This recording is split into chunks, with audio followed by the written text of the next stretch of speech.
ਆਦਿ ਤੇ ਅਨੰਤ ਮੇਰਾ ਪਾਤਸ਼ਾਹ, ਧੰਨ ਧੰਨ ਗੁਰੂ ਰਾਮਦਾਸ।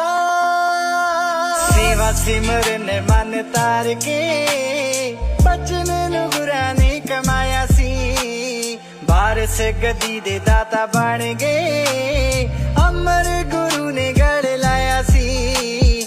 ਰੁਣਿਆਂ ਨੂੰ ਗਲ ਗੁਰੂ ਨਾਮ ਦਾ, ਰੁਣਿਆਂ ਨੂੰ ਗਲ ਗੁਰੂ ਨਾਮ ਦਾ। ਦਰੋਂ ਕੋਈ ਜਾਵੇ ਨਾ ਨਿਰਾਸ਼, ਆਦਿ ਤੇ ਅਨੰਤ ਮੇਰਾ ਪਾਤਸ਼ਾਹ, ਧੰਨ ਧੰਨ ਗੁਰੂ ਰਾਮਦਾਸ।